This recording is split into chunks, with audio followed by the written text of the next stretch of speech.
कसे आहेत मित्रांनो? तर आज आपण बघणार आहोत दिल्ली पोलीसचं जे ॲडमिट कार्ड आलेलं आहे, तर ते आपण कशाप्रकारे डाउनलोड करू शकतो, यावरती मी हा व्हिडिओ बनवला आहे. जेणेकरून तुम्हाला या व्हिडिओचा फायदा होईल. तर बघा त्यासाठी आपल्याला काय करायचं आहे, Googleवरती सर्च बारमध्ये सिम्पली आपल्याला ssc.nic सर्च करायचं आहे किंवा SSC लॉगिन जरी सर्च केलं तर ते इथं होऊन जाईल. तर बघा इथं SSC लॉगिन म्हणून सर्च करायचं आहे. तर या प्रकारे आपल्यासमोर SSC लॉगिन दिसून येईल. त्यावरती आपल्याला क्लिक करायचं आहे किंवा तुम्ही सर्च पण करू शकताय. त्यानंतर आपल्याला काय करायचं फर्स्ट लिंक येईल होम म्हणून आलेले आहे तर त्यासाठी स्टाफ सिलेक्शन कमिशन यावरती आपल्याला क्लिक करायचं आहे. क्लिक केल्यानंतर बघा आपल्यासमोर एक असा इंटरफेस ओपन होईल म्हणजेच ऑफिशियल जी वेबसाईट आहे यांची SSC पोर्टलची ते इथं ओपन होईल. त्यानंतर आपल्याला सिम्पली लॉग इन आणि रजिस्टर यावरती क्लिक करून द्यायचं आहे.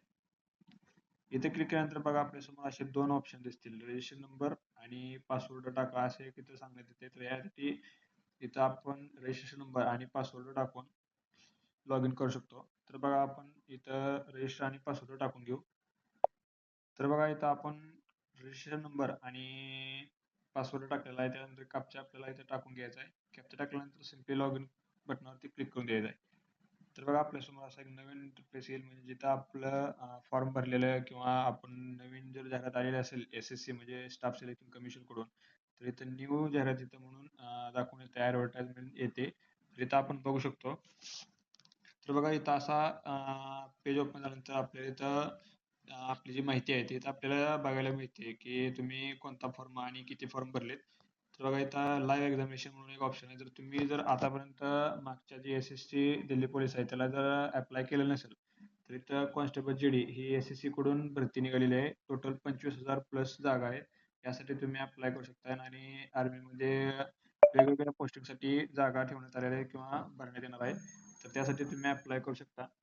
त्यानंतर आपल्याला काय करायचं आहे जर तुम्ही जर अप्लाय केलेलं असेल तर माय ॲप्लिकेशनमध्ये जाऊन तुम्ही तुमचं ॲप्लिकेशन बघू शकता. तर इथं सिम्पली प्रिंटवरती क्लिक केलं तर तुमच्यासमोर अशी एक प्रिंट येईल जेणेकरून तुम्हाला तुमची प्रिंट काढली नसेल किंवा जर हरवली असेल तर तुमचा डबल फॉर्म तुम्ही बघू शकता की बाबा कशाप्रकारे फॉर्म भरला गेला आहे.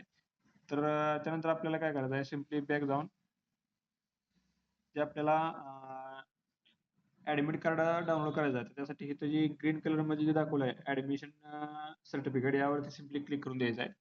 त्यानंतर क्लिक केल्यानंतर बघा इथं आपल्यासमोर असे एक अजून 2 ऑप्शन येतात. सिलेक्ट एक्झामिनेशन आणि एक्झामिनेशन इयर सिलेक्ट म्हणून एक असे 2 ऑप्शन येतील. इथे क्लिक केल्यानंतर बघा इथे एक 2 ऑप्शन येतील यामध्ये पण. तर कॉन्स्टेबल मेल फिमेलसाठी जर तुम्ही अप्लाय केलं असेल किंवा कॉन्स्टेबल पोलिससाठी जर अप्लाय केलेलं असेल तर तुम्ही त्यावरती क्लिक करून तुम्ही तुमचं ॲडमिट कार्ड डाउनलोड करू शकता. जर तुम्ही जर ड्रायव्हरसाठी फॉर्म भरलेला असेल तर तुम्ही सेकंड ऑप्शनवरती क्लिक करून तुम्ही आपलं ॲडमिट कार्ड डाउनलोड करू शकता. तर बघा जसं का मी कॉन्स्टेबलला फॉर्म भरला तर ह्यावरती मी क्लिक करतो आणि जी सिलेक्ट इयर आहे यामध्ये आपल्याला जी भरती आहे ती 2025 मध्ये निघालेली होती. 2025 असं मी इथं इयर सिलेक्ट करतो. सिलेक्ट केल्यानंतर आपल्याला सिम्पली काय करायचं आहे चेक स्टेटसवरती क्लिक करायचं. तर बघा इथे एक ऑप्शन असा येईल म्हणजे एक एरर येतो.